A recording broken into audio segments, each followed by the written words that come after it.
So আজকে আমরা আসছি হালস্টাটের সবচেয়ে পুরানো সল্ট মাইনে। এটা ইউরোপেরও সবচেয়ে পুরানো সল্ট মাইন এবং এটাতে উঠতে হয় এই ক্যাবল কারটা দিয়ে এবং এর বাইরের ভিউ খুবই সুন্দর। ক্যাবল কার থেকে নামার পরে একটু উপরে পাহাড়ের দিকে হাইকিং করতে হয়, আর হাইকিং করার পথেই পড়ে এই স্কাই ওয়াক। তো আমার পিছনে দেখা যাচ্ছে এখান থেকে সল্ট মাইনের ট্যুর স্টার্ট করতে হয় হালস্টাটে। ওদের দেওয়া কিছু জামা কাপড় আছে, সেগুলো পরে নিতে হয় ফর সেফটি রিজনস।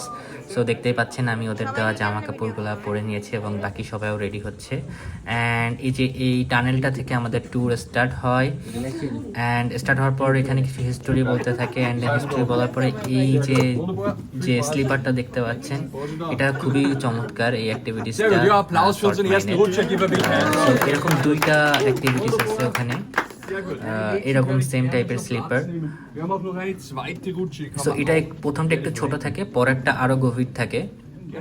সো দেখতে পাচ্ছেন এটাতে কিভাবে সবাই উঠতেছে, অনেক মজা পাচ্ছে। এটাতে আপনি চাইলে দুইজন তিনজন একসাথে যেভাবে দুইজনের করেও স্লিপিং স্টার্ট করতে পারেন।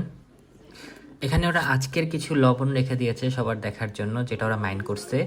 আর এই যে এই জায়গাগুলো ভিতরে দেখতে এত সুন্দর, দূর দূরান্তের কোনো শেষ নাই, চারিদিকে শুধু লবণ আর লবণ।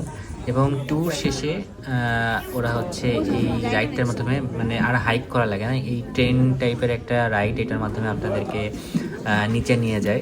এই রাইডটা খুবই মজার। সো টোটাল এখানে কাইন্ড অফ তিনটা অ্যাক্টিভিটিস আছে। সো দুইটা যে স্লিপার অ্যাক্টিভিটিস আর একটা এই ট্রেনের অ্যাক্টিভিটিস।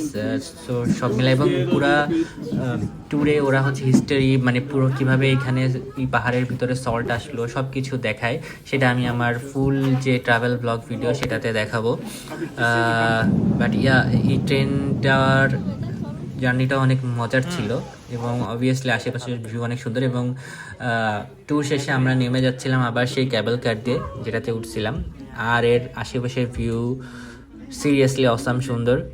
এবং এটার থেকে নেমেই পাশে একটা হালাল বার্গার রেস্টুরেন্ট পেয়ে গেছিলাম আমরা, সো সেখানকার বার্গার খাচ্ছিলাম।